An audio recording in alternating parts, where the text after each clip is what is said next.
今天头条消息要来关注啊，来势汹汹的凤凰台风，几乎呢路径是百年罕见。如果呢真的在11月的时候，在下周来登陆台湾的话，可能会是58年来第一颗台风。好，周四的话，现在会不会复制呢？过去在12月曾经登陆台湾的南马都台风，现在就连专家说呢，11月非常不常见有来到呢这么强的台风，因此这样的路径会非常罕见。而今天来看看首当其冲的，其实它一路向西。先撞进了在菲律宾，由于这灾情惨重，有将近上百万人被迫撤离家园。好在现在巅峰呢是影响到菲律宾，未来这么一路北上啊，不排除它会变成中度台风或者是轻度台风，从礼拜2一路影响到礼拜4。这个时候对于台湾的影响呢，主要受到刚好今天下半天开始，东北季风也持续增强，两股势力共伴效应，强烈的风雨呢，基本上啊北台湾呢以及东半部这雨势呢会蛮明显的，而对东台湾，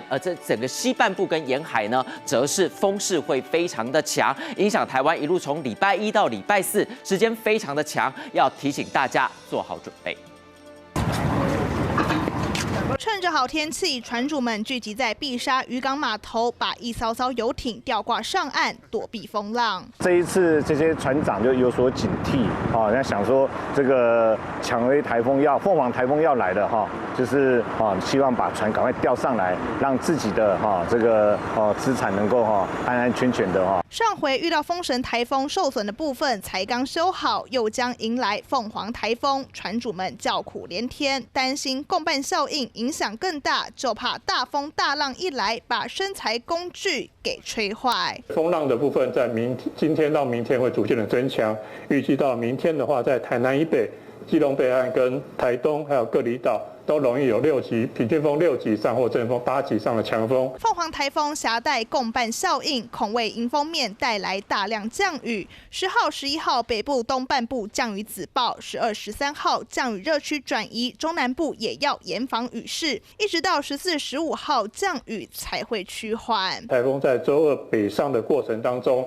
由于环境的垂直风切会越来越大，环境条件会越来越不利于它的强度的维持，所以它在北上的过程到接近台湾的过程当中，强度上面是有机会在持续的减弱。是否会放台风假？从全台各地的暴风圈侵袭几率来看，台湾本岛均破50%，其中台中以南都有来到70%，嘉义县市达81%，台南市高达83%。会不会停班停课，还是要由地方政府评估后决定。气象署预估强度预报最强达到中台等级，暴风半径最大到250公里。周一开始风雨逐渐增强，务必要提前做好防台准备。财力新闻综合报道。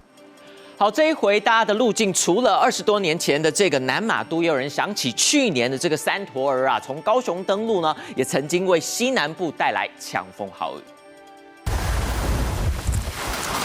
今年7月初，丹纳斯台风在嘉义布袋登陆，强烈豪雨重创中南部。有不少人认为，凤凰台风路径与丹纳斯及去年的山图儿相似，都是北转后从西部登陆青台。不过，气象专家吴胜宇认为，只有靠近台湾这一段才稍微有一点像。整个不管是路径上，或者是强度的变化上，甚至产生共伴效应的这个特点上，看起来跟2004年的南马都台风都非常的相似哦。风强雨骤，这是2004年12月4号在屏东县枋寮乡附近登陆的中台南马都。当时35小时内累积雨量来到1090毫米，造成2人死亡、2人失踪，农业损失高达6.7亿元。尤其是共伴效应的这个强降雨的这种情况，在宜兰花莲而大台北的东侧这边，可能是特别需要注意的这个情形。和过去青台的台风路径摊开比一比，2004年的南马都台风过了菲律宾吕宋岛之后往北转，最后在高雄屏东登陆。而凤凰台风最后的登陆点还无法确定，但专家预测也会是穿过菲律宾之后北转，再往东北方向，最终直扑中南部。气象署将影响台湾台风路径一共分为10大类，此次凤凰类似第8、第9，就是通过台湾南部向东或东北前进，路径极为罕见。在11月份有这么强的台风，而且是走巴士海峡，甚至于有机会登陆台湾的话，这个路径是非常非常罕见的。凤凰台风来势汹汹，狭大的雨势不可轻忽，民众务必多加留意。三立新闻吴杰纯、蔡佑贤台北采访报道。被国际媒体封为超级台风的凤凰台风呢，现在距离台湾还有800公里，但是已经在菲律宾的家门口。预计今天深夜到明天清晨就即将会登陆菲律宾。直扑是人口非常密集的吕宋岛，现场呢可能会有超过6000万人受到了冲击，已经有超过90万人紧急撤离。尤其前一个台风呢，已经造成海鸥在当地有200多人身亡。现在菲律宾当局已经升格来到最高级的红色警戒。倾盆大雨狂炸，加上强劲风势，让菲律宾的加丹杜安尼斯岛出现恐怖魔音。视线所及，几乎被风雨掩盖。凤凰台风来势汹汹，部分地区水淹及膝，沿海地区已有大浪冲进建筑设施。吕宋岛的奥罗拉省有简易屋舍被冲毁，村民驻足围观，但没有时间浪费。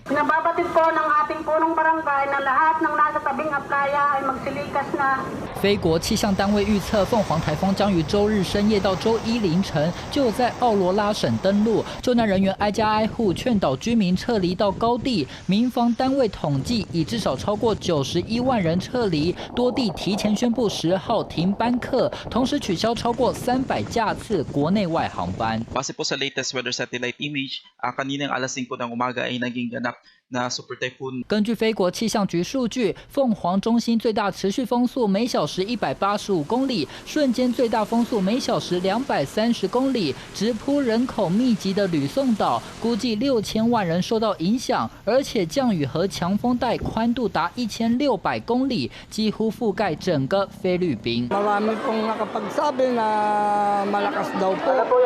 malaki ang bagyo na to, kaya 菲律宾气象局已针对4省发布层级最高的5号台风警报，各单位也处于红色警戒，严阵以待，盼能将人员损伤降到最低。三立新闻杨俊宗报道。好，刚刚的灾情不止北台湾现在有强风，从明天开始更是可能发生大雨以及强风啊！来势汹汹的这凤凰台风的气象署预估，光在东半部呢，累积雨量就可能超过500毫米。花莲光复才刚刚历经堰塞湖呢溃堤，现在要拉起了警报。林保署在当地发布了黄色警戒，提醒上游还是有崩塌的风险。地方政府也全面启动防灾戒备。来到花莲光复乡，家家户户门外都堆起沙包，准备迎战即将到来的凤凰台风。而花莲地区预估雨量惊人，马台安溪堰塞湖警戒再度升级。还有发警报这样，担心是会担心的。差不多要恢复平静了，你又再来堰塞湖又溃堤，那我们不是都白忙了？哦，这个大家都会担心的。气象署预估东部山区累积雨量可能突破500毫米，林保署发布黄色警戒，指出马滩溪堰塞湖目前水位高约1019.6公尺，湖区面积约12.6公顷，需水量约150万吨，已达警戒标准，甚至不排除这波雨弹之后还会生成新的堰塞湖。极端的情况之下，我们预测堰塞湖会发生的状况，可能除了有这个雨量的水会下来之外，可能在上游有可能会形成新的堰塞湖是我们预估，如果是照我们那个极端的情境来算可能就是只比9月23小一点啦。林保署预估，若累积雨量达800毫米，上游恐再度崩塌，形成新的堰塞湖，蓄水量恐达1500万吨，是目前的10倍。一旦溃决，洪峰流量将高达每秒4500立方公尺，波及光复、凤林多个村落，最北甚至可能会影响到建英大桥南侧。地方政府已全面启动防灾戒备，也在9号下午召开防灾准备会议，针对撤离与疏散预先部署。那是行动不便、长者、妇孺那些，到明天冬季黄色警戒，我们先优先撤掉。凤凰台风来势汹汹，居民只盼这回风雨能小一点，别让灾后的伤口因为暴雨袭击2度重创。三立新闻吕苑林云环报道。